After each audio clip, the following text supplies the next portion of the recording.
Jasmine Carter's champagne glass shattered on the marble floor as Nathan Williams's fingers danced across the grand piano. The billionaire socialite had promised her hand in marriage as a cruel joke, never expecting the janitor who mopped their floors to play Chopin like he'd been born for it.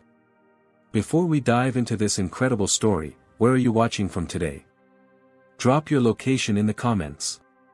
And if you love stories about underdogs proving everyone wrong, hit that like and subscribe button. Trust me, you'll want to see how this piano showdown turns into a life-changing moment that nobody in that ballroom could have predicted. The Carter Hotel's grand ballroom sparkled under crystal chandeliers, reflecting light off the designer gowns and custom tuxedos of Houston's elite. Jasmine Carter, the 27-year-old heiress to the Carter Hotel empire, floated through her charity gala in a champagne-colored Versace gown, her diamond earrings catching the light with every practiced hair toss. The annual event raised millions for arts education, ironically, for the same underprivileged communities her guests whispered about between sips of $1,200 champagne. God, did you see the new bartender? Heather Thompson giggled behind a manicured hand, her voice carrying just enough for the staff to hear. He actually asked me if I wanted ice in my Cristal. Bradley Wilson and Troy Patterson erupted in theatrical laughter, their Rolex watches glinting as they raised their glasses. Well, at least they know how to mop, Troy added, deliberately spilling a few drops on the pristine marble floor. A few feet away, Nathan Williams kept his eyes down, focusing on the small spill he was already cleaning. At 32, his strong hands were calloused from years of labor, but his fingers maintained a curious dexterity as he wrung out his mop. He'd learned to become invisible in these rooms, a skill honed through 7 years of janitorial work at luxury establishments. Nobody noticed how his jaw tightened when the wealthy guests made their jokes, or how his eyes lingered on the antique Steinway grand piano in the corner of the room. "Darling, what do you think about some entertainment?" Maxwell Reed, Jasmine's 35-year-old fiancé, slid his arm around her waist. His real estate developments had doubled his inherited fortune, making him the perfect match in Howard Carter's eyes for his only daughter. These charity events always get so dreadfully serious. Jasmine leaned into him, already on her 4th glass of champagne. "What did you have in mind?" Maxwell's eyes glinted with mischief as he clinked a fork against his crystal glass, silencing the room. "Ladies and gentlemen, my beautiful fiancée has had a brilliant idea for our entertainment tonight." Jasmine raised an eyebrow but played along, used to Maxwell speaking for her. "This Steinway," Maxwell continued, gesturing grandly toward the piano, "has been played by Horowitz, Rubinstein, and countless other masters when they stayed at the Carter. Jasmine has proposed a little game." The crowd murmured with interest as Maxwell guided Jasmine toward the piano. She trailed her fingers along its polished surface, feeling the weight of its history. "Come now, don't be shy," Maxwell announced. "Jasmine has agreed to a little wager. She'll marry whoever can play this piano perfectly tonight." The crowd erupted in laughter and applause, treating the proposal as the joke it was intended to be. Jasmine forced a smile, uncomfortable with being the center of this particular joke but too well trained in social graces to object. One by one, guests approached the piano. A surgeon played a clumsy rendition of Chopsticks. An oil magnate managed a simple Bach minuet. Each attempt was met with good-natured applause and ribbing. "Bradley, I didn't know you played," Heather exclaimed as Bradley Wilson took his turn, fumbling through the opening bars of "For Elise." "For years of lessons my mother forced on me," he replied with a wink. Clearly not enough. When Maxwell finally took his place at the bench, the room grew more attentive. Unlike the others, he had some genuine training, and his fingers moved competently through a simplified version of Mozart. But when he attempted Chopin's revolutionary etude, Jasmine's favorite piece, his limitations became apparent.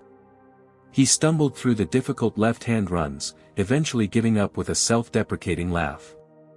"Well, it seems your virtue is safe tonight, my dear," he said, kissing Jasmine's hand as he rejoined her. "No one here is worthy of your hand." Throughout the spectacle, Nathan had continued working, though his pace had slowed. Each imperfect note felt like a physical pain, every simplified passage a personal insult to the music he once lived for. As he pushed his mop near the piano, memories flooded back, his grandmother's tiny house in New Orleans, the upright piano she'd saved 3 years to buy him, her gnarled hands guiding his small ones across the keys. "You play like you got angels in your fingers, Nathan," she'd tell him. "Don't you ever let anyone take that from you."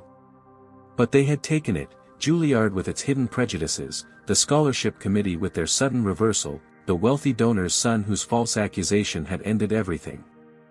7 years of dust had settled on Nathan's dreams, just as it settled on the furniture he cleaned day after day. His shift was ending. The party would continue for hours, but he could clock out now. Instead of heading to the service elevator, Nathan found himself standing at the edge of the ballroom, watching as the crowd began to disperse from around the piano. Samuel Thompson, the hotel manager, noticed him lingering. "Williams, you need something?" Nathan hesitated, then removed his janitorial jacket, neatly folding it over a chair. "I'd like to try, sir. If that's all right." Samuel's eyebrows shot up, but something in Nathan's expression stopped him from dismissing the request outright. "It's your time," he said with a shrug. "Just don't damage anything." The room hadn't fully noticed Nathan approaching the piano until he sat down, his posture immediately transforming from the slouch of service staff to the perfect alignment of a trained musician. His back straight, shoulders relaxed, hands poised above the keys with a confidence none of the previous players had shown. The chatter died as he closed his eyes, took a deep breath, and began to play. The first notes of Chopin's revolutionary etude exploded from the Steinway with a ferocity that snapped every head in the ballroom toward the piano. Nathan's left hand thundered through the opening arpeggios with a precision that made Maxwell's earlier attempt sound like a child's practice. But it wasn't just technical perfection, there was rage in those notes, pain and defiance pouring through his fingers. Jasmine's champagne glass slipped from her fingers, shattering on the marble floor. No one moved to clean it up. All eyes were fixed on the janitor whose identity had been transformed in seconds. Nathan's eyes remained closed as his hands found every note with unerring accuracy. The revolutionary etude was written during the Polish uprising against Russian rule, a piece about rebellion, about fighting against oppression. Nathan played it like a man who understood its meaning in his bones. As his right hand sang the melody over the turbulent left-hand accompaniment, memories washed over him. The Juilliard practice room, 3 in the morning, because that was the only time he could get a good piano without sideways glances, asterisk. His theory professor, technically correct, Mr. Williams, but perhaps this music isn't, in your blood?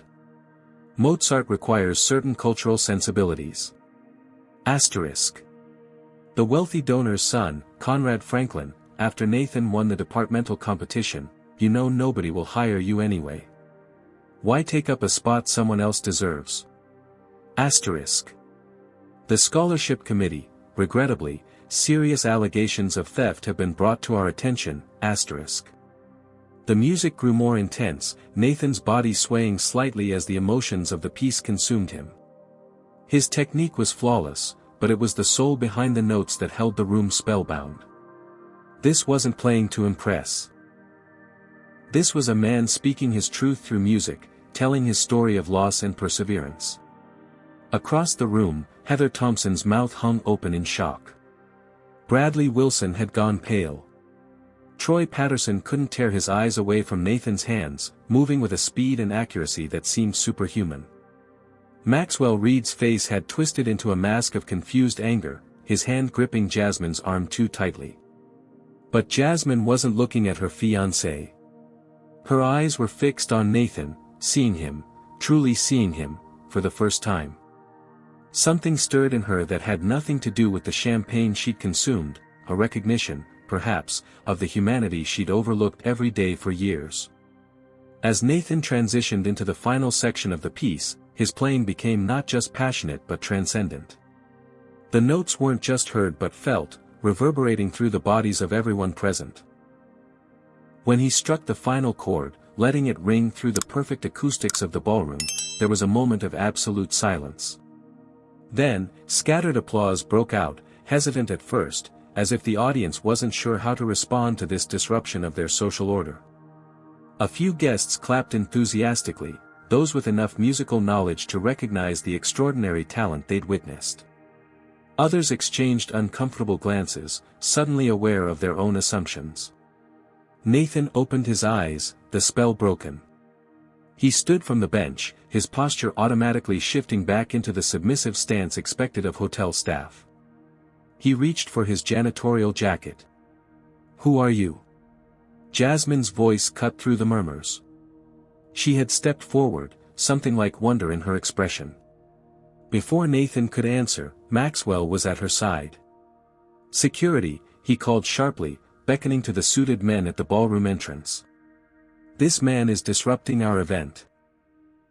"I was just leaving," Nathan said quietly, his deep voice carrying a dignity that contradicted his position. "My shift ended 10 minutes ago." Two security guards approached, their expressions professionally blank. "Sir, please come with us."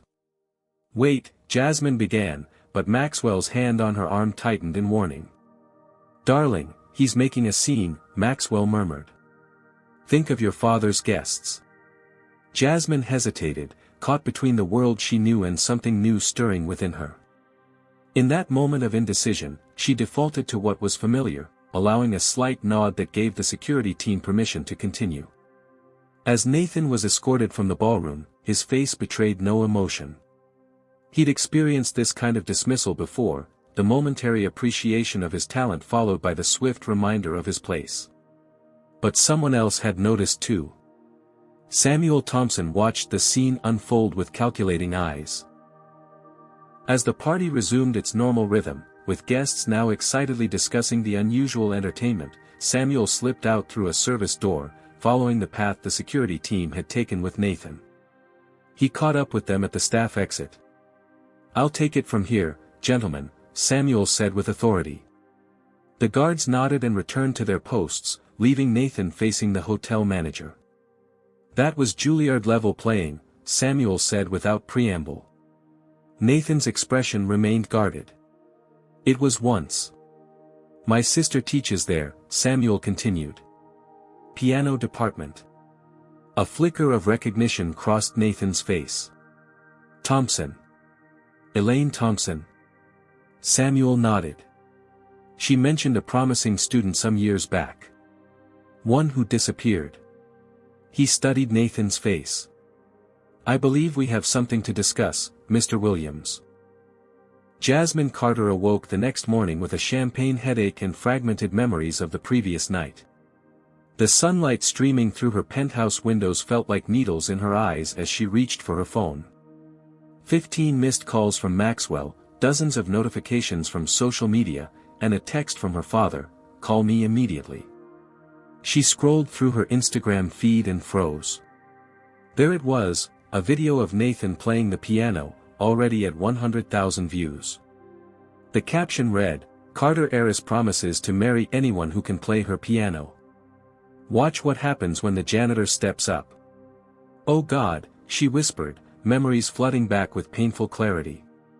The bet. The laughter. The music that had silenced the room.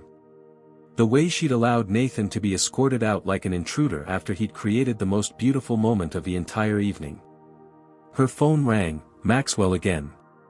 She let it go to voicemail, instead opening the video and watching the full clip.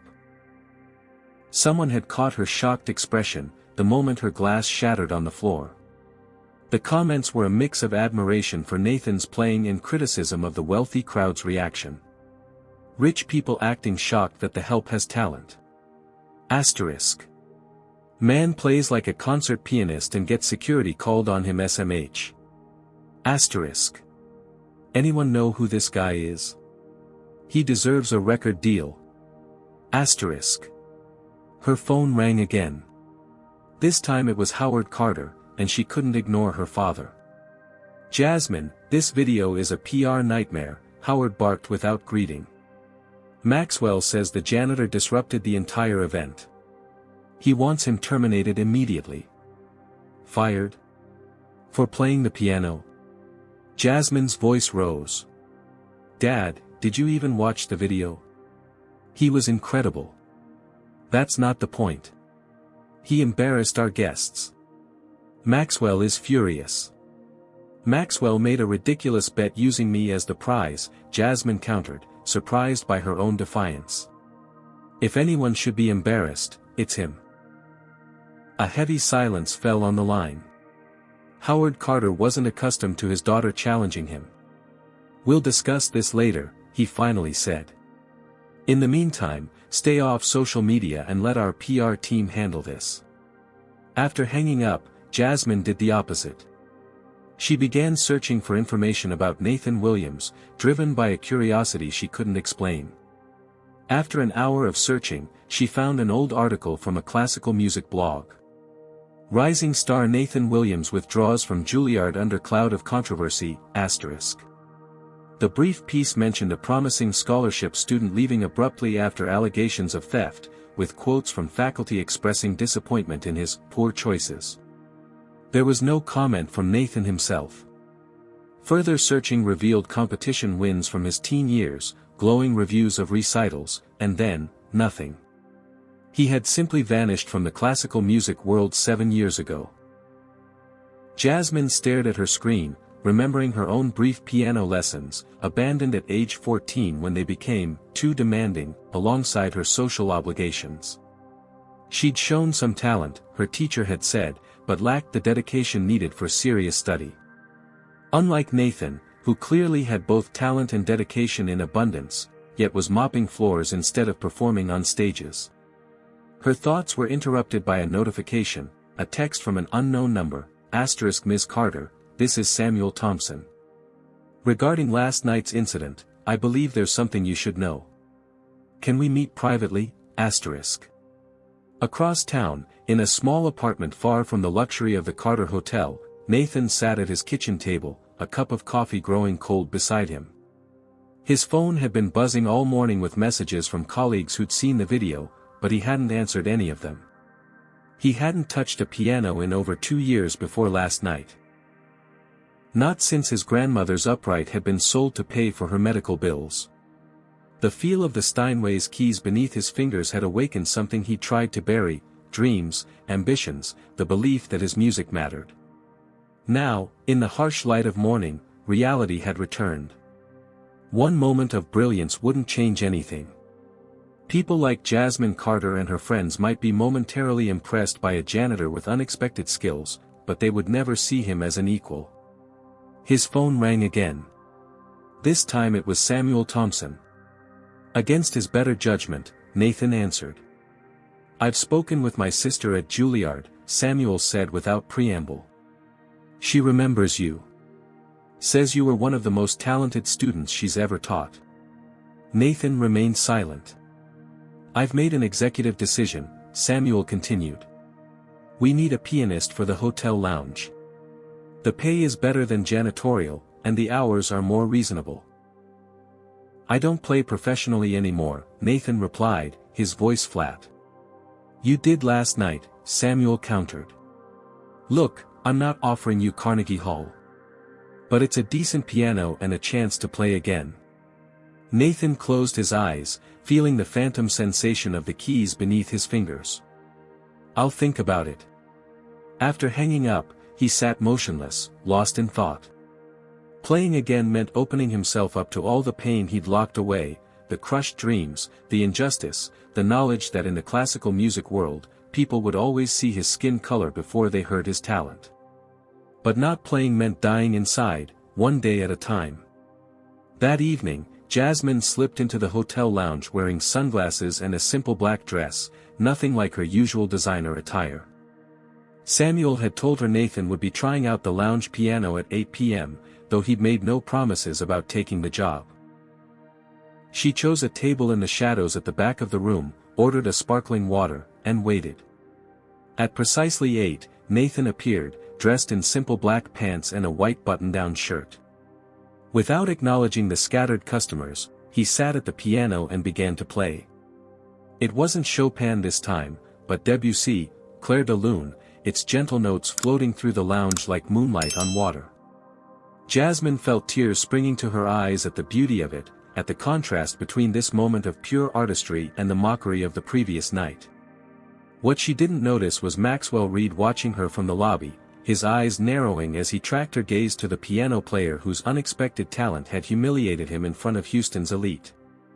The Carter Hotel's once quiet lounge had become the hottest spot in downtown Houston.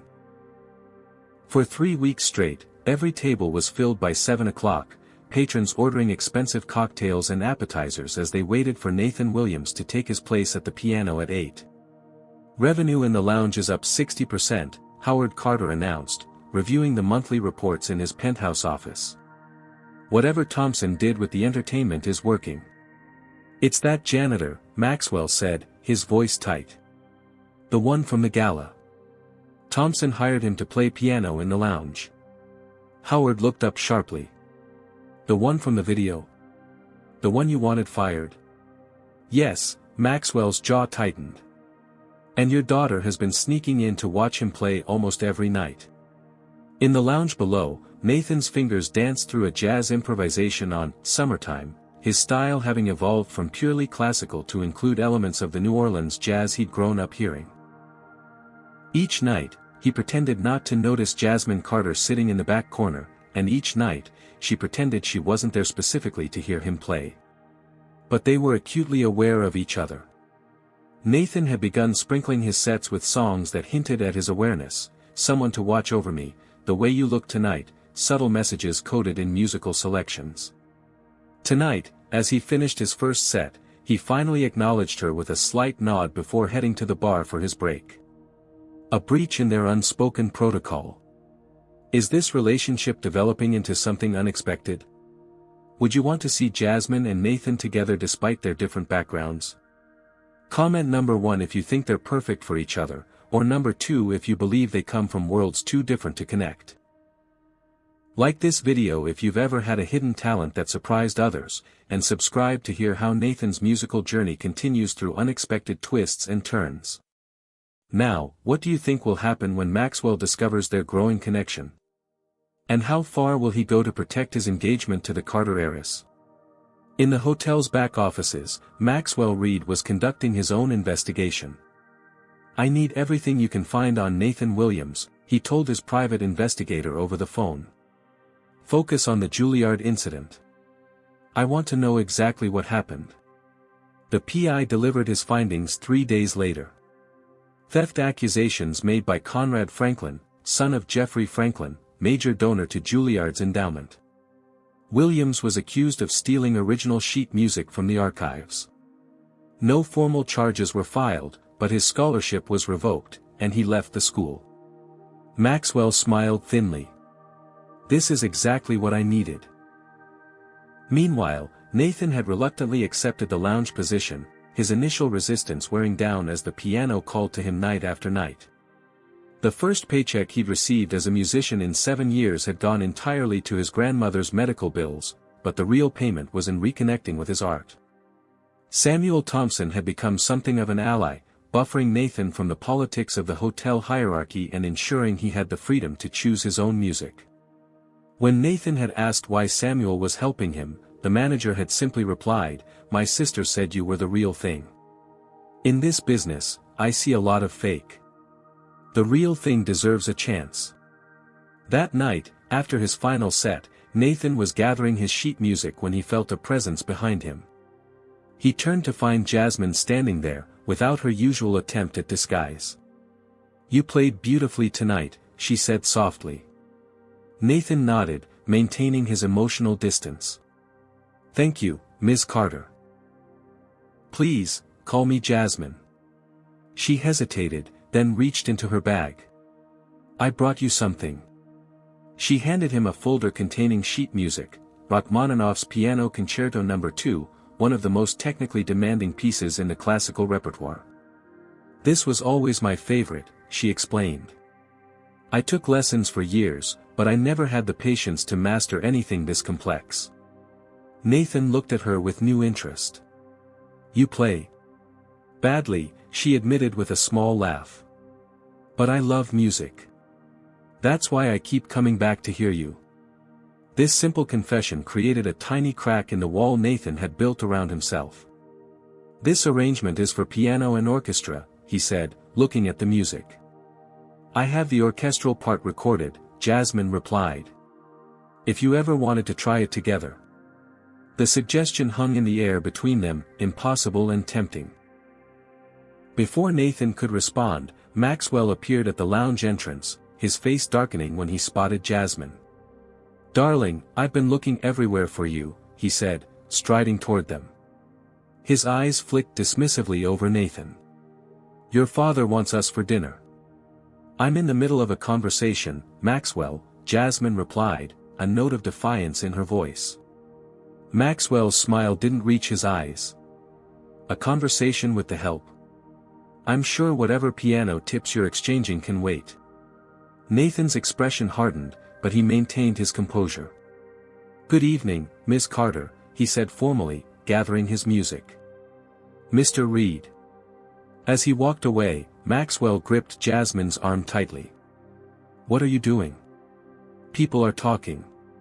"Let them talk," Jasmine pulled away. "And don't ever call him the help again." Later that night, after a tense dinner where Howard Carter lectured his daughter about family responsibility and appropriate social connections, Jasmine returned to her penthouse to find an email notification. A video link from an anonymous sender. It was footage of Nathan playing at an underground jazz club, a venue far removed from the polished luxury of the Carter Hotel. Here, his playing was even more raw and emotional, his technique no less perfect but his expression more authentic. He was playing one of his own compositions, a piece that seemed to tell the story of loss, struggle, and resilience. Jasmine watched the video 3 times, transfixed by this glimpse of Nathan in his element, among people who appreciated his music without judgment. At the end of the 3rd viewing, she made a decision. The next evening, she arrived at the lounge early, before Nathan's performance, and approached Samuel Thompson. "I'd like to arrange piano lessons," she said without preamble. Samuel raised an eyebrow. "With Mr. Williams?" "Yes. After hours, when the lounge is closed. I'll pay whatever rate you think is fair." "That's between you and him," Samuel replied carefully. "But if you're using hotel facilities after hours, I should be informed." "Of course," Jasmine agreed. "This is purely professional." But when Nathan arrived and Jasmine proposed the arrangement, his initial response was refusal. "I'm not interested in being a novelty for bored socialites," he said bluntly. "That's not what this is," Jasmine insisted. "I genuinely want to learn. From you." Nathan studied her face, looking for signs of insincerity. "Why me? There are dozens of teachers in Houston with better credentials." "Because when you play," Jasmine said softly, "I can feel what music is supposed to be. I never got that from my other teachers." Something in her earnestness reached him. "One lesson," he finally agreed. "Tonight after my last set. We'll see how it goes." What neither of them realized was that Maxwell had bribed a hotel employee to report on Jasmine's movements. As they sat together at the piano after midnight, Jasmine struggling through a basic Chopin prelude while Nathan patiently corrected her hand position, Maxwell was receiving a detailed account of their interaction. The next day, he confronted Jasmine at a Carter family dinner. "Piano lessons," he said loudly, ensuring everyone at the table heard him. "With the janitor?" Howard Carter lowered his fork. "What is he talking about, Jasmine?" "He's not a janitor anymore, he's the lounge pianist," Jasmine replied evenly. "And yes, I've hired him for private lessons." "This is completely inappropriate," Howard said, his face flushing with anger. "What will people think? That I'm learning piano from a Juilliard-trained musician?" Jasmine challenged. "That you're slumming it with the staff," Maxwell shot back. Jasmine stood abruptly. "Nathan Williams has more talent in one finger than most people have in their entire bodies. The fact that he's working in our hotel instead of performing in concert halls is an indictment of the system, not his abilities." Howard's voice turned cold. "Sit down, Jasmine. You will end these lessons immediately and limit your interaction with the staff to appropriate professional exchanges. Or you will find yourself cut off from your trust fund. It was the threat he'd used to control her for years, access to the money that funded her comfortable lifestyle. In the past, it had always worked. But something had changed in Jasmine. "If that's your choice, Dad, I'll respect it," she said quietly. "But I won't stop the lessons." She walked out of the dining room, leaving her father and fiancé in stunned silence. Meanwhile, Nathan was facing his own internal struggle. The nightly performances had reawakened his passion for music, but they had also brought back the pain of his shattered dreams. Each time he played, he remembered what had been taken from him, not just a career, but his identity as an artist. Teaching Jasmine had further complicated his emotions. Despite his initial skepticism, she was proving to be a dedicated student with a genuine love for music. Their lessons had become the highlight of his week, their conversations extending beyond technique to discuss composers, theory, and the emotional core of the pieces they studied. He was beginning to see beyond the wealthy socialite to the person underneath, someone trapped in expectations not entirely of her own making. It was a feeling he understood all too well. As their fourth lesson concluded, Jasmine lingered at the piano. "Can I ask you something personal?" Nathan tensed but nodded. What really happened at Juilliard? The question hung in the air between them. Nathan's fingers rested on the keys, playing a soft, melancholy chord. "Conrad Franklin accused me of stealing original manuscripts from the archive," he finally said. "Valuable ones, including some Gershwin originals. I didn't do it, but his father donated millions to the school. My word against his was no contest." "That's horrible," Jasmine whispered. "That's life," Nathan replied with a shrug that didn't quite hide his bitterness. "I couldn't afford to fight it. My grandmother was sick, I was on scholarship. When they revoked it, I had to go home and get a job. But your talent. Talent doesn't matter when doors are closed in your face," Nathan interrupted. "I auditioned for orchestras where they wouldn't even look at me. Applied for teaching positions at schools that suddenly had no openings. Eventually, I got the message." Jasmine reached out impulsively, placing her hand over his on the keyboard. "I'm sorry." Their eyes met, and for a moment, the distance between their worlds seemed to narrow. Nathan felt a dangerous warmth spreading through his chest, a feeling he couldn't afford to nurture. Before either could speak again, they heard the lounge door open. Maxwell Reed stood there, his expression cold as he took in the scene before him. "Well," he said, "isn't this cozy?" The confrontation in the lounge that night marked a turning point. Maxwell had stormed out after Jasmine refused to leave with him, their argument echoing through the empty hotel bar. Nathan had maintained his distance, physically and emotionally, but the damage was done. Lines had been crossed. "I should stop the lessons," Nathan told Samuel the next day. "It's causing too much trouble." "That's your choice," Samuel replied. "But consider this, when was the last time you cared enough about music to teach someone else?" The question lingered with Nathan as he prepared for his evening performance. Despite his better judgment, he found himself watching the door at 8 o'clock, wondering if Jasmine would appear in her usual corner. She didn't. Nor did she come the following night, or the one after that. On the fourth night, just as Nathan was finishing his first set, a hotel bellhop approached the piano with an envelope. Inside was a note in elegant handwriting. "Roof Garden. After your last set. Bring music if you're still willing to teach me, J*. The Carter Hotel's roof garden was closed to guests after 10 p.m., but as a resident of the penthouse, Jasmine had unrestricted access.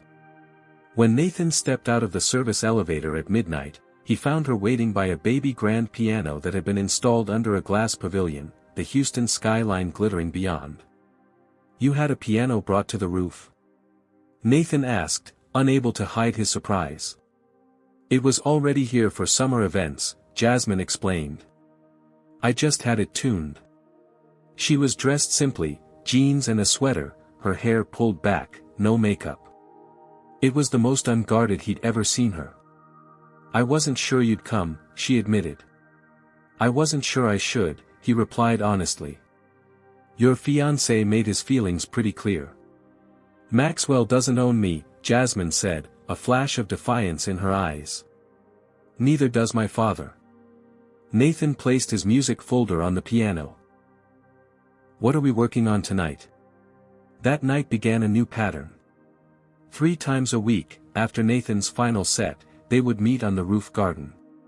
Jasmine proved a dedicated student, practicing diligently between lessons, her technique improving steadily under Nathan's patient guidance.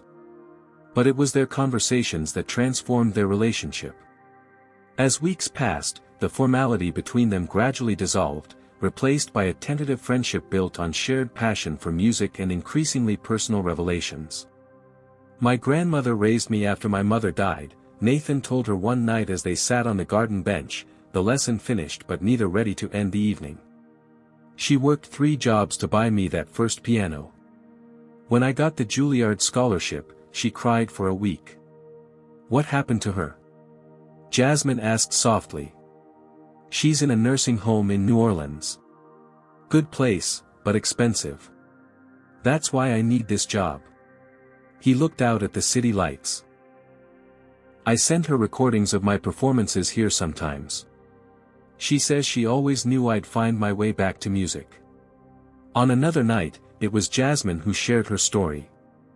"My mother left when I was 12, she revealed. She couldn't handle my father's world, the constant social climbing, the emphasis on wealth and status. He cut her out completely. I wasn't even allowed to mention her name. That must have been difficult." "It was," Jasmine agreed. "I think that's when I started playing the part everyone expected, the perfect Carter heiress. It was easier than fighting the current." "And Maxwell?" Nathan asked, venturing into territory they'd previously avoided. Jasmine sighed. "A business arrangement, essentially. Our families have known each other forever. The merger of the Carter hotel chain with Reed Development Properties makes perfect financial sense." Her voice turned bitter. "My father's been planning it since I was in college. Do you love him?" The question slipped out before Nathan could stop it. Jasmine met his eyes. "I thought I could learn to. Now I'm not so sure." The honesty between them created a connection that grew deeper with each passing night. Nathan began bringing music he had composed, sharing pieces he'd never played for anyone. Jasmine started leaving her penthouse to explore Houston's smaller music venues, experiencing jazz clubs and underground performances that had always been outside her carefully curated world. One night, after a particularly moving lesson where Jasmine had finally mastered a difficult Chopin nocturne, she looked up from the piano to find Nathan watching her with an intensity that made her breath catch. "What?" she asked. "You're playing differently," he said. "Not just technically. You're feeling the music now." The simple observation touched something deep within her. Without thinking, she reached for his hand across the keyboard. The contact sent an electric current between them. For a moment, they remained frozen, the unspoken attraction that had been building for weeks suddenly impossible to ignore. Nathan was the first to pull away. "We can't do this," he said quietly. "Why not?" Jasmine challenged. "You know why." His voice was gentle but firm. "Different worlds, Jasmine. You're engaged. You're my boss's daughter. I'm. You're what? Talented? Brilliant? Kind?" She stood up, frustration evident in her posture. "The only thing keeping us in different worlds is other people's expectations. And your father's millions," Nathan added with a wry smile. "Don't pretend that doesn't matter." "It doesn't. Not to me, not anymore." Her voice softened. "Being around you, seeing how you live for your art despite everything, it's changed how I see things." Nathan struggled with emotions he'd been trying to suppress. In Jasmine, he'd found someone who understood his passion for music, who saw him as more than his circumstances. But he'd learned the hard way about crossing social boundaries, about reaching for things beyond his station. "Your father would never accept this," he said finally. "Neither would the world you come from. Then maybe it's time I found a new world." The declaration hung between them, frightening and exhilarating in its implications. Before Nathan could respond, the roof access door opened, and Maxwell Reed stepped into the garden, his face a mask of cold fury. "So this is where you've been sneaking off to," he said, eyes moving between Jasmine and Nathan. "Piano lessons." "Of course." "Maxwell, this isn't," Jasmine began. "Isn't what?" "What it looks like." Maxwell's laugh was ugly. "Save it, Jasmine. I'm not a fool." Nathan stood, maintaining his dignity. "Ms. Carter is an excellent student. That's all this is." "Right," Maxwell sneered. "The janitor and the heiress, meeting in secret night after night to discuss music theory?" He turned to Jasmine. "Your father knows about these little sessions. He's called an emergency board meeting for tomorrow morning. Seems he's reconsidering the hotel's entertainment program." The threat was clear. Nathan gathered his music, his movements controlled despite the anger building inside him.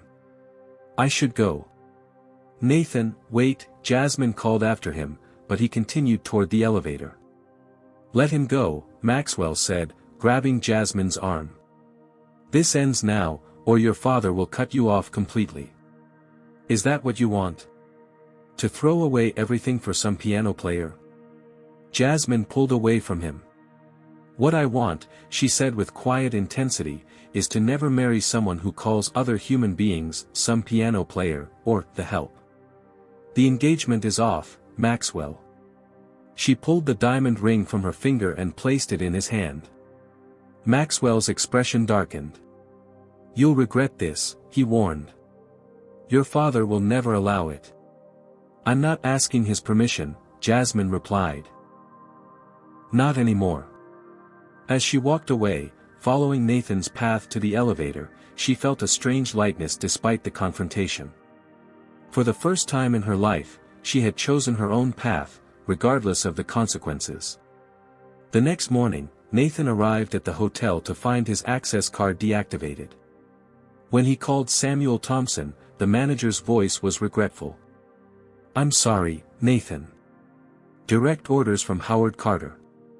The lounge is being reconceptualized. Your services are no longer required." "I understand," Nathan replied, having expected nothing less. "Thank you for the opportunity, Samuel."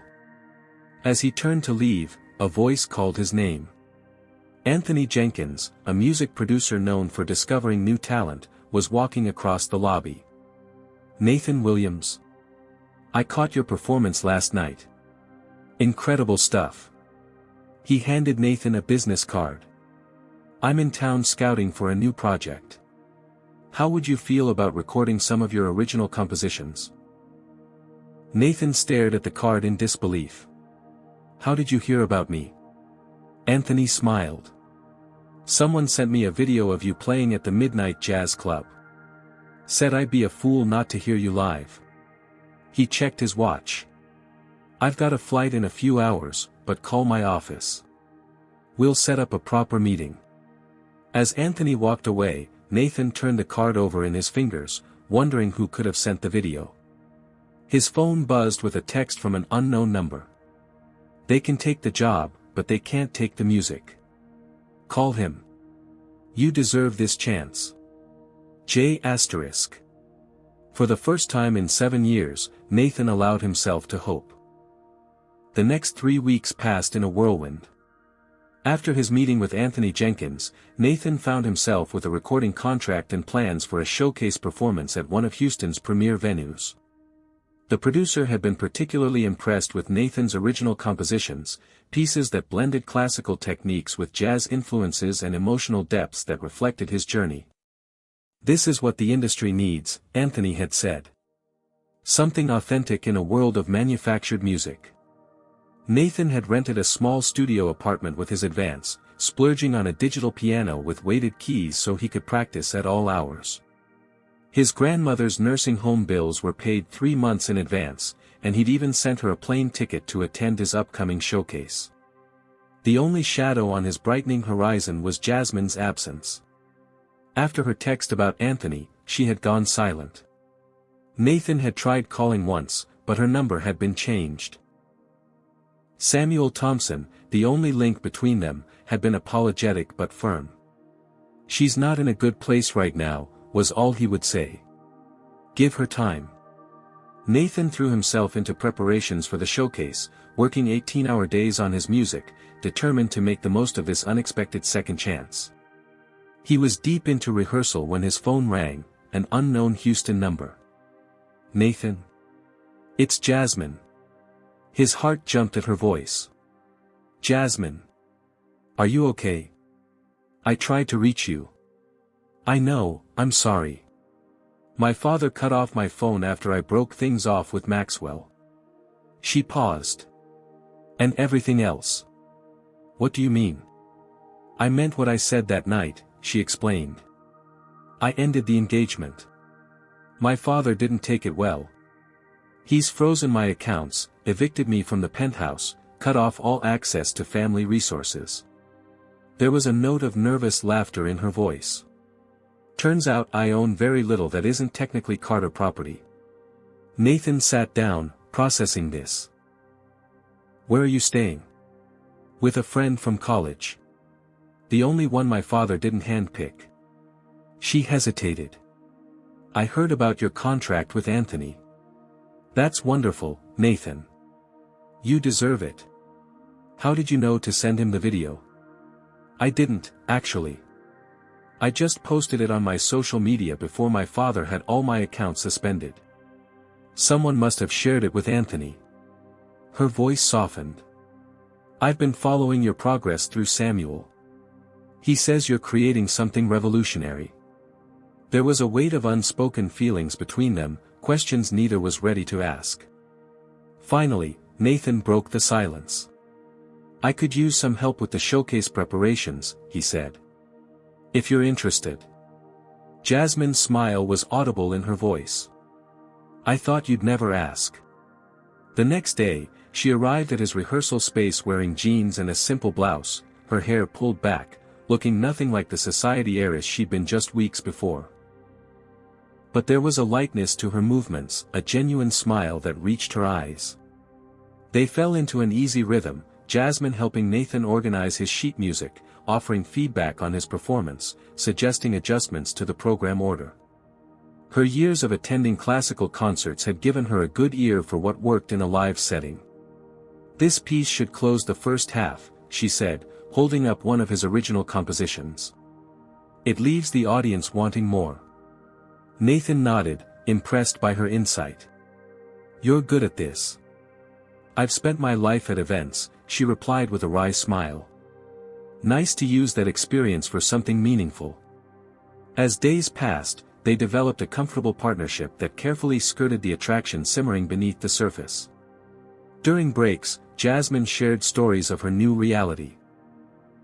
The shocked expressions of former friends when she arrived at cafes in an Uber instead of a chauffeured car, the unexpected freedom of making her own decisions, the challenges of budgeting for the first time in her life. "I got a job," she announced one afternoon, unable to contain her excitement. "Teaching piano to beginners at a community center." Nathan's surprise gave way to genuine happiness for her. "That's great. How did that happen?" "I had to audition," she admitted. "They were skeptical about my lack of formal teaching experience, but apparently I've had a good teacher recently." She smiled at him. "It doesn't pay much, but it's mine. No one handed it to me because of my last name." The pride in her voice was unmistakable. Nathan realized he was witnessing something remarkable, a woman discovering her own strength after a lifetime of defined expectations. What neither of them knew was that Maxwell Reed had not accepted his dismissal gracefully. Humiliated by Jasmine's rejection and furious at what he perceived as Nathan's interference, he had begun methodically planning his revenge. It started with a call to his contact at the Houston Chronicle, 3 days before Nathan's showcase, a feature article appeared in the arts section. From theft to stage, controversial pianist gets second chance, asterisk. The piece rehashed the allegations from Juilliard, presenting them as fact rather than accusations, and questioned whether the classical music world should welcome back someone with a documented history of dishonesty. It quoted Conrad Franklin at length about his disappointment in seeing someone who had betrayed the music community being celebrated. The article was just the beginning. Maxwell had hired a team to contact music publications, venues, and influencers in the industry, spreading the story and raising concerns about Anthony Jenkins' judgment in signing Nathan. When Nathan arrived at rehearsal that morning, Jasmine was already there, her face pale as she showed him the article on her tablet. "This is Maxwell," she said, anger evident in her voice. "He's trying to sabotage you." Nathan read the piece, his expression hardening with each paragraph. The old wounds reopened, the familiar feeling of being judged and condemned without a chance to defend himself. "We should call Anthony," Jasmine suggested, reaching for her phone. "Don't bother," Nathan said, his voice flat. "I already heard from him. He's reconsidering the timing of the showcase. He can't back out now. Not over some lies from 7 years ago." "That's how this works, Jasmine," Nathan replied, a weary bitterness creeping into his voice. "People like Anthony don't take risks on people like me. One hint of controversy and they disappear. Then we'll fight it," she insisted. "We'll tell your side of the story." "My side?" Nathan laughed without humor. "Who's going to believe me over Conrad Franklin? His father practically owns half the classical music institutions in this country." Jasmine watched as Nathan began methodically packing up his sheet music, his movements mechanical, as if he were shutting down emotionally. "You're giving up," she realized aloud. "I'm being realistic," he corrected. "I've been here before, remember? I know how this ends." "No, you don't," Jasmine argued. "Because this time you're not alone." But Nathan had already retreated behind the walls he'd built over years of disappointment. "Maybe your father was right," he said quietly. "Maybe we do come from worlds that are too different." "That's not fair," Jasmine whispered, hurt evident in her voice. "None of this is fair," Nathan replied. "That's the point." He left the rehearsal space with his music under his arm, ignoring Jasmine's calls to come back and talk. The familiar numbness was settling over him. The protective detachment that had helped him survive when his dreams were first shattered. That evening, alone in his apartment, Nathan stared at his piano without touching it. The silence was deafening after weeks of constant music. His phone buzzed repeatedly with messages from Jasmine, but he couldn't bring himself to read them. What was the point? The showcase would be cancelled, Anthony would drop him, and he'd be back mopping floors or playing background music in hotel lounges. Nothing had really changed. What he didn't know was that Jasmine was refusing to accept defeat. After leaving dozens of unanswered messages, she changed tactics. Using her last connection to her former world, she called Samuel Thompson. "I need a favor," she said. "A big one." The next day, she took a bus to her old university, seeking out Professor James Harrison, who had taught music history during her brief college attempt at music studies. After explaining the situation, she made her request. "I need access to the Juilliard archives from 7 years ago," she said. "There has to be some record of what really happened with those stolen manuscripts." Professor Harrison was skeptical. "Those records wouldn't be public, Jasmine. And even if they were, what makes you think you could find something the school administration missed?" "Because they weren't looking," Jasmine insisted. "They had a convenient scapegoat and a wealthy donor to please." "Please, Professor. You have connections in the music education world. Just help me get access." Perhaps it was the determination in her eyes, so different from the privileged student he remembered, but Harrison agreed to make some calls. 3 days later, Jasmine was on a flight to New York, using the last of her savings. With Harrison's connection, she gained temporary access to the Juilliard archives as a research assistant, working on a paper about archival security protocols. For 2 days, she combed through records, incident reports, and security logs from the period when the theft occurred. It was tedious, frustrating work, with no guarantee of finding anything useful. By the end of the second day, she was losing hope.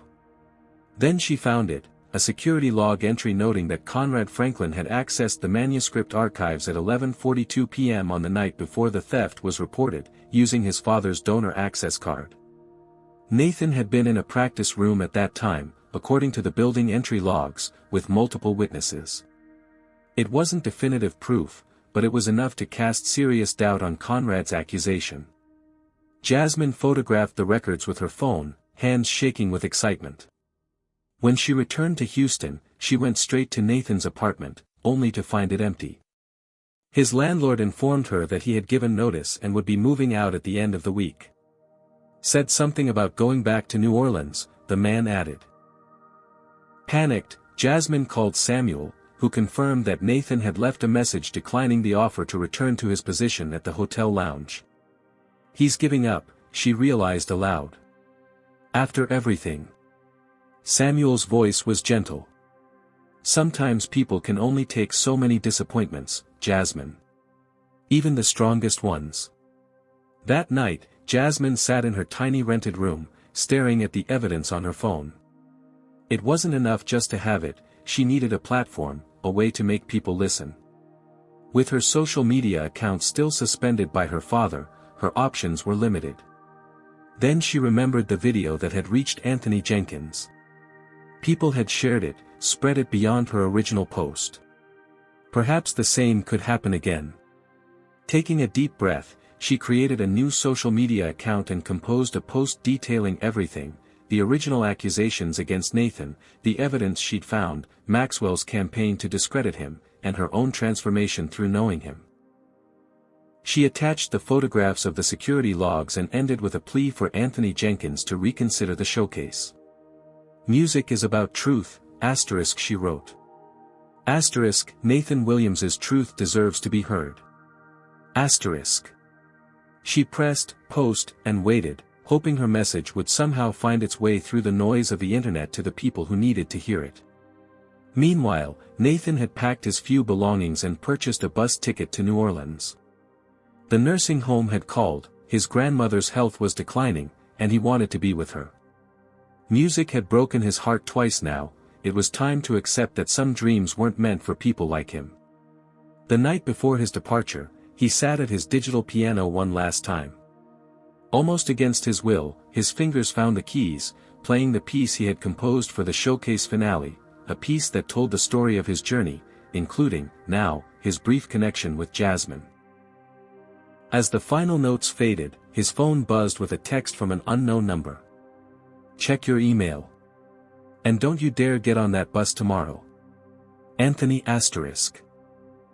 The bus station hummed with early morning activity as Nathan sat on a hard plastic bench, his duffel bag at his feet and a cardboard cup of bitter coffee cooling in his hands.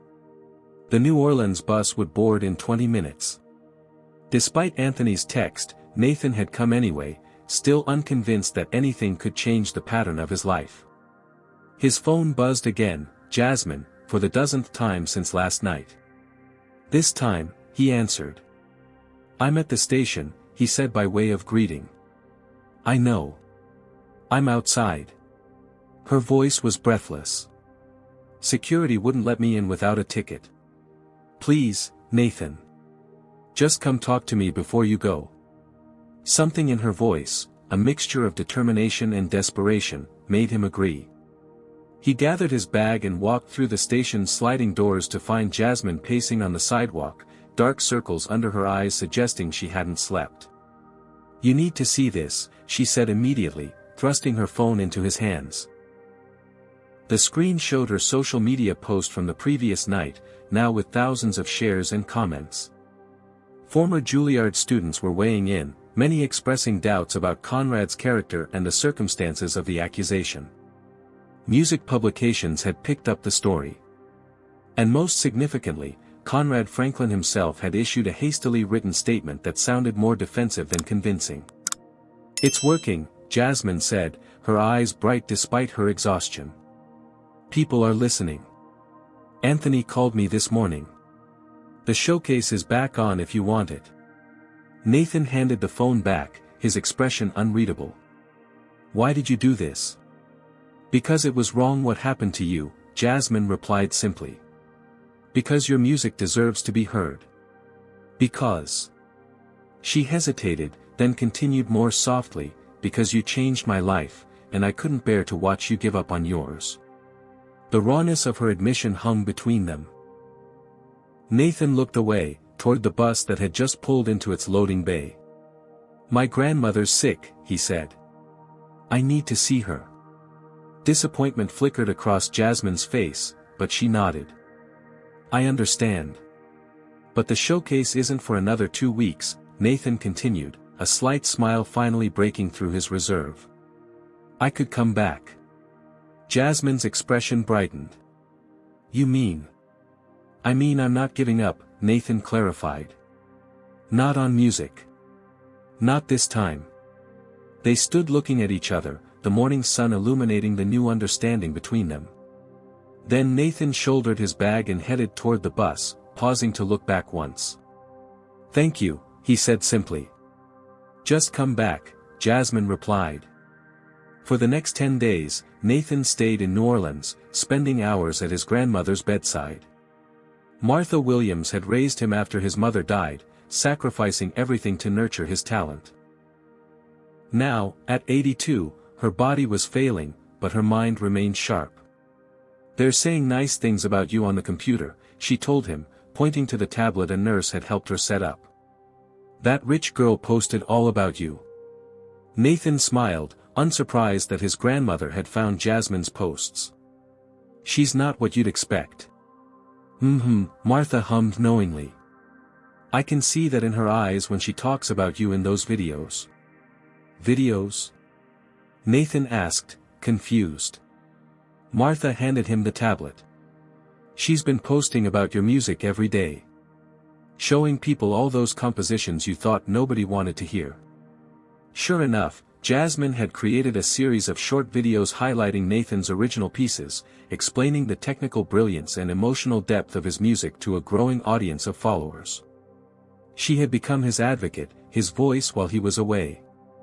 "You like this girl," Martha observed, her eyes twinkling despite her frail condition. "It's complicated," Nathan hedged. "Love always is," his grandmother replied. "Doesn't make it any less worth fighting for." Later that evening, as Nathan played her favorite hymns on the small keyboard he'd brought to her room, Martha reached for his hand. "I've kept every newspaper clipping, every program from every recital you ever played," she said. "Even from when you were just a little boy banging on that old upright. I always knew your music would find its way to the right ears someday." Her faith in him, unwavering despite years of setbacks, brought tears to Nathan's eyes. "I don't want to leave you," he admitted. "Child, I've had 82 years on this earth," Martha said firmly. "You think I want to see you miss your chance again? You get on that plane tomorrow. Play your music. Make them hear you." Meanwhile, in Houston, Jasmine was facing her own struggles. Her savings had dwindled to almost nothing, and her small salary from teaching piano barely covered rent and essentials. She had applied for additional teaching positions, but without a formal music degree, opportunities were limited. While shopping for groceries on a strict budget, a young girl approached her in the store. "Miss Carter? I thought that was you." The child beamed up at her. "I saw you in the video with the piano man. My mom follows you online." Jasmine knelt to the girl's level, smiling. "Hello there. What's your name?" "Emma. I take piano lessons too." She looked at Jasmine with wide eyes. "Is it true that the piano man is going to play a big concert?" "Yes, it's true," Jasmine confirmed. "His name is Mr. Williams, and he's an amazing musician." Emma's mother approached, looking apologetic for her daughter's enthusiasm but also curious. We actually just watched a new video of him playing at some jazz club in New Orleans. It's everywhere online now." Jasmine's heart jumped. A new video? That night, after returning to her small apartment, Jasmine found the video Emma's mother had mentioned. Someone had filmed Nathan playing at a small jazz club in New Orleans, not a polished performance, but raw and emotional, his original composition flowing from his fingers as if the piano were merely an extension of his soul. The comments section overflowed with supportive messages. This man was robbed of his career. Listen to that technique. Asterisk. Conrad Franklin is deleting comments on his Instagram. Guilty much? Asterisk. And most significantly, from Anthony Jenkins, asterisk, this is why I signed him. True artists speak truth through their music. The showcase is just the beginning. Asterisk. The tide was turning. The narrative was changing from controversial pianist to unjustly accused talent. Jasmine felt a surge of hope and vindication for Nathan. When he returned to Houston 3 days later, they met at his new rehearsal space. A proper studio Anthony had arranged, with a Steinway grand piano and professional recording equipment. "Your grandmother?" Jasmine asked tentatively. "Stable for now," Nathan replied. "The nurses have promised to stream the showcase for her." He looked tired but determined, a new resolve evident in his posture. "I saw what you've been doing," he said. "The videos, the advocacy. I don't know how to thank you." "You don't need to thank me," Jasmine replied. "Just play. That's all I want." As they settled into final preparations for the showcase, a surprising visitor arrived at the studio. Howard Carter, looking uncomfortable in the bohemian neighborhood, requested to speak with his daughter alone. "I'll be fine," Jasmine assured Nathan, who was reluctant to leave her with the father who had cut her off. Once alone, Howard got straight to the point. "You've caused quite a stir, Jasmine. The family name is all over social media, associated with this pianist. His name is Nathan Williams, Dad. And yes, I'm proud to be associated with him." Howard frowned. "This rebellious phase has gone on long enough. Maxwell is willing to overlook your indiscretion. The wedding plans can be resumed." Jasmine stared at her father in disbelief. "You think this is a phase? That I'd go back to Maxwell after everything?" "Be reasonable," Howard insisted. "Look at how you're living." He gestured around the modest studio. "Is this really the life you want? Teaching piano to children for minimum wage?" "Yes," Jasmine said, surprising herself with her certainty. "Because for the first time, I'm doing something that matters. Something real." Howard's expression hardened. "Nathan Williams won't have a career after this showcase. Maxwell has made sure of that." A chill ran through Jasmine. "What are you talking about?" "The venue will cancel at the last minute. No explanation needed, they'll return the deposits, cite technical difficulties." "It's already arranged." "Why?" Jasmine demanded. "Why destroy someone who's done nothing to you?" Howard's voice grew cold. "My father was a jazz musician. Did you know that? Played clubs all over Louisiana. Left my mother with 3 kids and never sent a dime. Musicians are unreliable, Jasmine. They'll break your heart and leave you with nothing." The revelation stunned Jasmine. Her father had never spoken of his childhood or his own father. Suddenly, his prejudice against Nathan, against music as a career, made a tragic kind of sense. "Nathan isn't your father," she said gently. "And I'm not your mother. We deserve the chance to write our own story." Howard turned away, unmoved. "The decision is made. Come home, or face the consequences of your choice." After he left, Jasmine immediately called Samuel Thompson, explaining the situation. "We need another venue. Fast." Samuel was silent for a moment. "I might have an idea," he finally said. "But it's risky." The night before the scheduled showcase, Nathan received devastating news. His grandmother had suffered a severe stroke and was in critical condition. The doctors advised him to return immediately if he wanted to say goodbye. Torn between his family and his revived career, Nathan called Jasmine in despair. "I have to go," he said, his voice breaking. "She's all the family I have." "Of course you do," Jasmine agreed without hesitation. "We'll postpone the showcase." "Anthony won't wait forever," Nathan reminded her. "This could be it." "Some things are more important," Jasmine said firmly. "Family is more important. Go be with her." But as Nathan packed for an emergency flight to New Orleans, his phone rang, a call from his grandmother's nursing home. The head nurse, Gloria, was calling with unexpected news. "Your grandmother is stabilized," she explained. "It was a close call, but she's fighting hard. And she's insisting, and I mean insisting, this woman is determined that you do not miss your performance." "But the doctor said." "I know what they said," Gloria interrupted.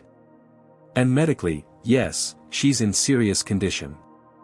But Martha Williams told me to tell you, and I'm quoting here, if that boy misses his chance because of me, I'll haunt him for the rest of his life." Despite his worry, Nathan found himself smiling. It was exactly what his grandmother would say. "We have a plan," Gloria continued. "The whole staff has arranged to bring her to the common room to watch your performance streaming live. She's already telling everyone her grandson is about to become famous." After hanging up, Nathan sat on the edge of his bed, overcome with emotion. His grandmother's unshakable faith in him, even from her hospital bed, was humbling. He couldn't let her down, not when she'd sacrificed so much for his talent, not when she'd never stopped believing in him even when he'd stopped believing in himself. His phone buzzed with a text from Jasmine. "Whatever you decide, I'm with you. But if you're staying, Samuel has a surprise. Meet us at the Carter Hotel Ballroom tomorrow at 3 p.m. The Carter Hotel Ballroom looked nothing like the night of the charity gala months earlier. The tables and chairs had been removed, replaced by rows of seating arranged in a semicircle around the antique Steinway grand piano. Technicians were setting up professional lighting and sound equipment, while hotel staff arranged floral displays near the entrance. Nathan stood in the doorway, staring in disbelief at the transformation. Samuel Thompson approached with a satisfied smile.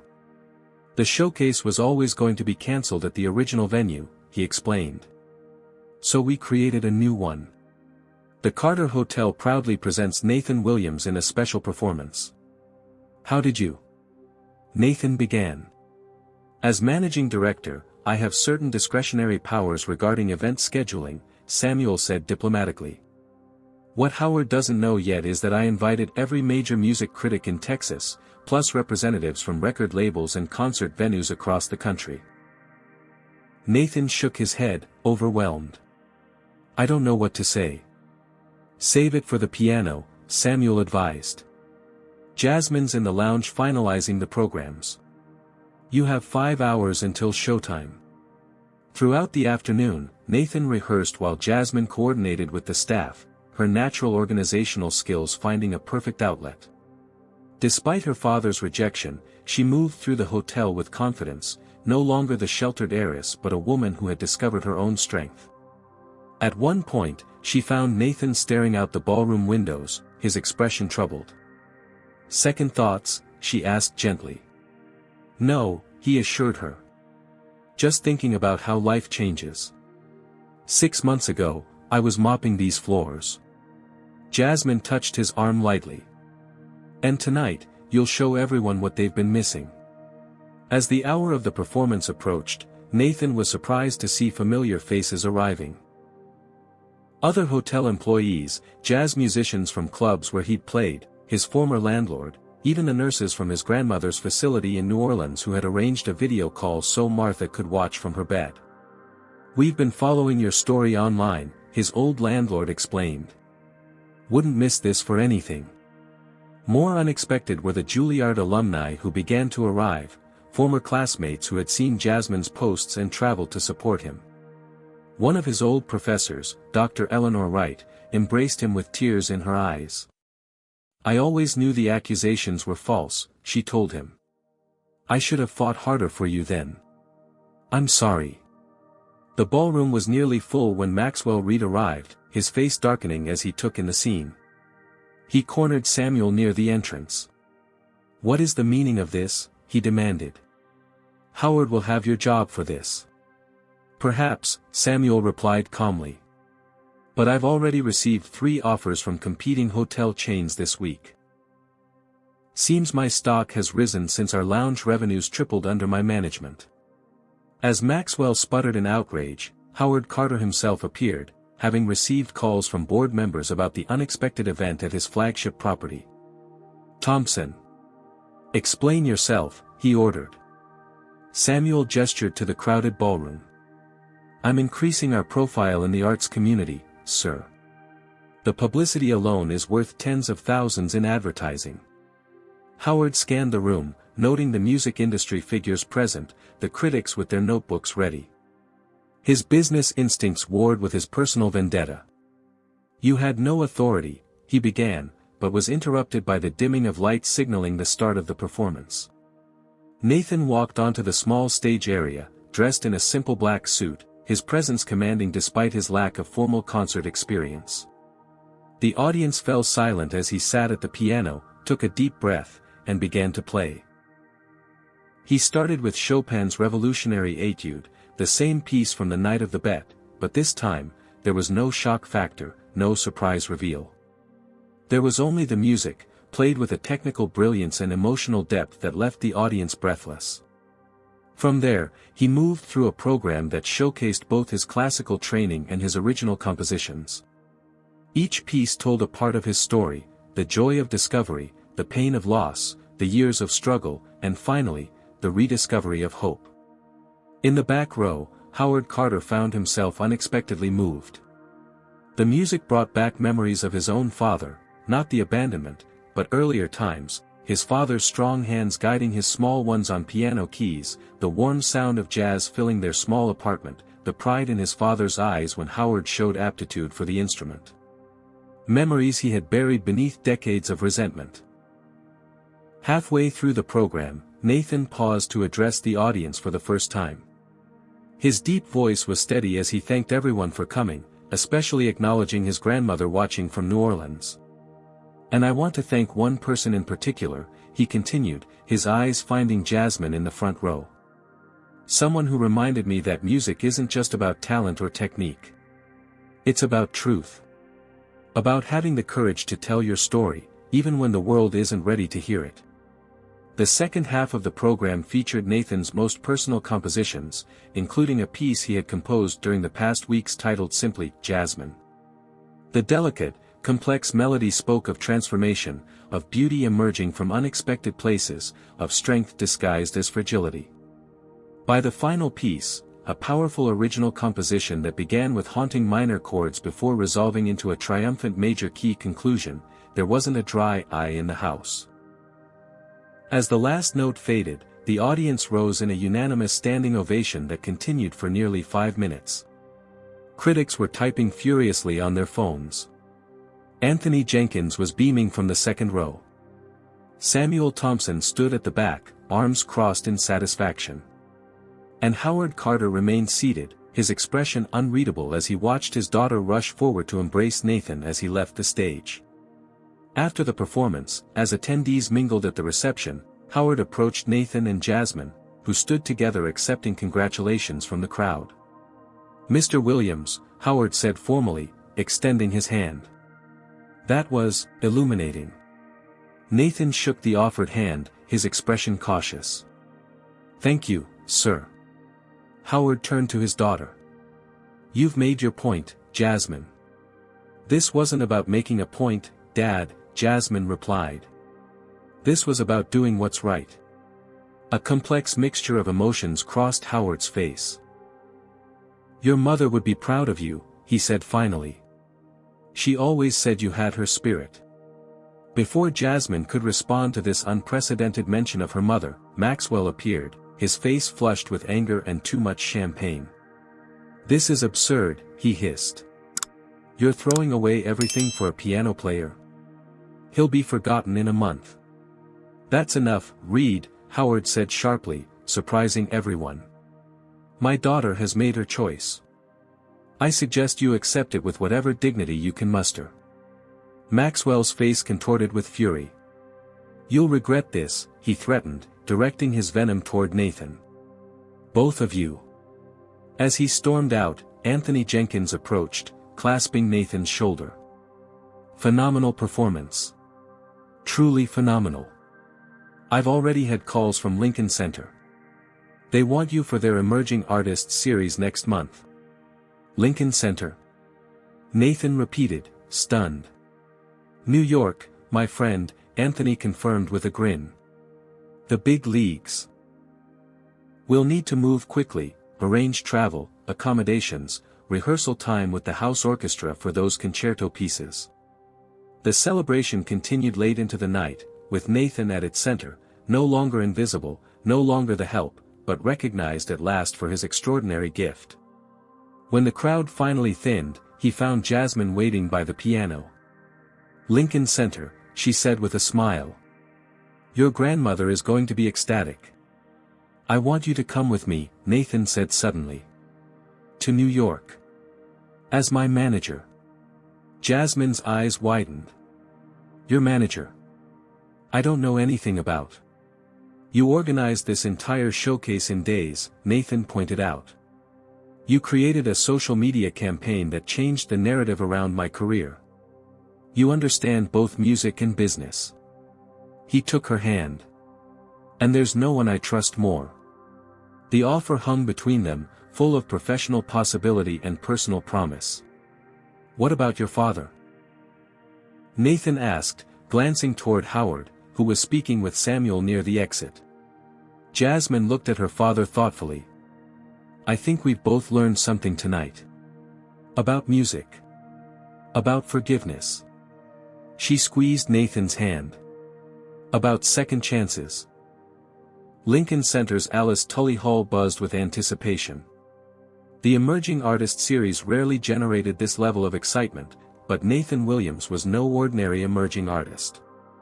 The controversy surrounding his past, combined with the viral videos of his performances and the rave reviews from his Houston showcase, had created an unprecedented demand for tickets. Backstage, Nathan adjusted his cufflinks, the nervous energy he felt before every performance now amplified tenfold. This wasn't a hotel lounge or a charity gala. This was Lincoln Center, the epicenter of classical music in America. 10 minutes, Mr. Williams, the stage manager informed him before slipping away. Nathan closed his eyes, centering himself. So much had changed in the month since the Houston showcase. Anthony had fast-tracked his debut album recording. Critics were calling him the most exciting new voice in classical piano. And Jasmine had proven herself an indispensable manager, handling everything from contract negotiations to press relations with a natural skill that surprised everyone except Nathan. A soft knock at the dressing room door interrupted his thoughts. "Come in," he called. Howard Carter entered, looking both out of place and uncomfortably formal in his tuxedo. "I hope I'm not intruding." "Not at all, sir," Nathan replied, genuinely surprised to see Jasmine's father. Howard cleared his throat. "I wanted to give you something before the performance." He reached into his jacket and withdrew an envelope. "The original deed to your grandmother's house in New Orleans. The mortgage has been paid in full." Nathan stared at the envelope in shock. "Mr. Carter, I can't accept." "It's not charity," Howard interrupted firmly. "It's an investment in your career. And an apology." He placed the envelope on the dressing table. "My daughter sees something in you that I was too blind to recognize. I'm trying to correct that mistake." Before Nathan could respond, the door opened again. Jasmine entered, elegant in a midnight blue evening gown, her expression changing from professional efficiency to surprise at seeing her father. "Dad? What are you doing here?" Howard offered a small smile. supporting my daughter's career move. And witnessing what promises to be a memorable performance. He nodded to Nathan. I'll leave you to your final preparations. After he left, Jasmine raised an eyebrow questioningly. Your father just paid off my grandmother's mortgage, Nathan explained, still processing the gesture. Jasmine smiled. He's trying, in his own way. She straightened Nathan's bow tie unnecessarily. Speaking of your grandmother, she's here. What? Nathan's head snapped up. How? The doctor said. Samuel arranged everything, medical transport, a nurse to accompany her, a special box with accommodations for her condition. Jasmine's eyes shone with satisfaction. She insisted on being here in person. Emotion welled in Nathan's throat. You did this? We all did. Your former Juilliard classmates took up a collection. Samuel contributed. Even my father helped with the arrangements. Jasmine touched his cheek gently. Some music deserves to be heard in person. The 5-minute call came, and Jasmine squeezed his hand. Ready to make history? Nathan nodded, overcome with gratitude for the journey that had brought him here, for the woman who had fought for his second chance, for the grandmother who had never stopped believing. The hall fell silent as Nathan walked onto the stage. He spotted his grandmother in the box to his right, sitting in a wheelchair but beaming with pride. Samuel Thompson sat beside her. In the center of the front row, Jasmine watched with quiet confidence. And surprisingly, Howard Carter occupied the seat next to his daughter. Nathan took his place at the magnificent Steinway concert grand. He began, as planned, with Chopin's Revolutionary Etude, the piece that had started everything that night at the Carter Hotel. As his fingers flew over the keys, memories of the past year flashed through his mind. The mop in his hands as wealthy guests laughed around him, asterisk. Jasmine's shocked expression as her champagne glass shattered, asterisk. The security guards escorting him from the ballroom, asterisk. The late-night piano lessons on the hotel roof, asterisk. Jasmine fighting for his reputation, for his second chance, asterisk. The piece concluded to thunderous applause, but Nathan barely registered it as he moved seamlessly into his program. Each piece told a chapter of his story, classical works that had formed him as a musician, original compositions that expressed what words could not. Halfway through, he deviated from the printed program. Looking directly at his grandmother, he began to play a piece she would recognize immediately. The first song she had taught him on their old upright piano in New Orleans, a gospel hymn that had been her favorite.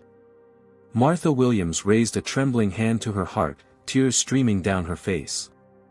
For the finale, Nathan had planned to play his most ambitious original composition, the piece that had captivated Anthony Jenkins and secured his record deal. But as the moment approached, he felt inspired to take a risk. Rising from the bench, he addressed the audience for the first time. Music has given me a second chance at my dreams, he said, his deep voice carrying throughout the hall. But it wouldn't have happened without someone who believed in me when no one else did. His eyes found Jasmine. Someone who taught me that talent means nothing without courage. Returning to the piano, he began to play a new composition, one the audience hadn't heard before, one that wasn't on the program. The piece began gently, tentatively, like someone finding their way in unfamiliar territory. Gradually, it built in complexity and confidence, weaving in themes from their journey together, echoes of the pieces he'd played in the hotel lounge, fragments of the songs from their midnight lessons. The music told their story, two people from different worlds, finding common ground in art, in courage, in the belief that talent deserves to be heard regardless of circumstance. As the piece reached its emotional peak, Nathan looked out at Jasmine, her eyes shining with unshed tears, and made a decision. The music softened, becoming almost a question, hovering on an unresolved chord. He stopped playing and stood. This piece is called Second Chances, he said, his voice steady despite his racing heart. And I'd like to ask a question to finish it. The audience murmured in confusion as Nathan stepped away from the piano and walked to the edge of the stage. Jasmine Carter, he said, looking directly at her, if you can answer this question, I'll marry you. A ripple of recognition moved through the audience, those who knew their story, who remembered the original bet that had started everything. What truly matters in life? Nathan asked, reversing the roles from that fateful night, offering his heart with the same courage she had shown in fighting for his dream. Jasmine stood, tears now flowing freely down her cheeks. Love, she answered, her voice carrying in the perfect acoustics of the hall. Courage to be who you truly are. The authenticity to share your gift with the world, regardless of who tries to stop you. The audience held its collective breath as Nathan extended his hand to her. That's the right answer, he said simply. The hall erupted in applause as Jasmine made her way to the stage and into Nathan's arms. Their kiss, witnessed by classical music's elite, Jasmine's father, Nathan's grandmother, and hundreds of strangers touched by their story, became the perfect resolution to the unfinished chord hanging in the air. When they finally parted, Nathan returned to the piano, Jasmine sitting beside him on the bench. Together, they played the final movement of Second Chances, her simple melody in the upper register complementing his complex harmonies below, creating something beautiful neither could have achieved alone. The standing ovation lasted for nearly 10 minutes. In the years that followed, Nathan Williams became one of the most celebrated pianists of his generation, his original compositions revolutionizing how classical and jazz elements could be integrated. His recordings topped charts, his concerts sold out worldwide, and his story inspired countless young musicians from underprivileged backgrounds. Jasmine Carter Williams proved equally successful as both a manager and advocate, establishing a foundation that provided instruments and lessons to children who couldn't afford them. The foundation's first major project was a music school in New Orleans, housed in a renovated historic building just blocks from where Nathan's grandmother had once taught him his first scales. The school's inaugural recital featured a diverse group of young musicians playing on the same Steinway from the Carter Hotel, donated by Howard Carter, who had finally made peace with his own musical heritage. As the students performed, Nathan and Jasmine sat in the back row, watching with pride, their fingers intertwined, wedding bands glinting in the soft light. When the program concluded, they took the stage together for a surprise finale, a duet they had composed for the occasion. Their hands moved in perfect harmony across the keys, their music a testament to the transformative power of talent recognized, of courage rewarded, of love that transcends social boundaries. And in the front row, Martha Williams watched her grandson play, her heart full of the joy that comes from dreams fulfilled, not just Nathan's, but her own long-held belief that his gift would someday change the world. What do you think of Nathan and Jasmine's story? Would you have had the courage to stand up for someone's talent the way Jasmine did, or to start over completely like Nathan? Comment below with your thoughts. If this story of music, resilience, and unexpected love touched your heart, please hit that like button and subscribe for more inspiring stories. Share this with someone who needs a reminder that second chances are always possible, no matter how impossible they might seem. Thank you for joining me on this journey from hotel floors to Lincoln Center stage. Until next time, may you find the courage to play your own unique music, whatever form it might take. This story reminds us that talent knows no social boundaries. Nathan's journey shows how systemic racism can suppress extraordinary gifts, forcing brilliant minds to mop floors instead of sharing their art with the world. Yet it also reveals how courage and persistence can overcome these barriers. Jasmine's transformation teaches us that privilege becomes meaningful when used to lift others up rather than look down on them. Her willingness to sacrifice comfort for justice demonstrates that true character emerges when we stand for what's right, regardless of personal cost. We learn that redemption doesn't always come from grand gestures but from small acts of faith, a melody played after hours, evidence uncovered in dusty archives, the simple decision to see someone for who they truly are. Howard's evolution reminds us that prejudice often stems from unhealed wounds, and healing begins with recognition. Maxwell shows how entitlement and fear of losing status can corrupt the heart. Most importantly, this story illustrates that our most profound connections emerge when we transcend the artificial boundaries of class and race to recognize each other's humanity and gifts.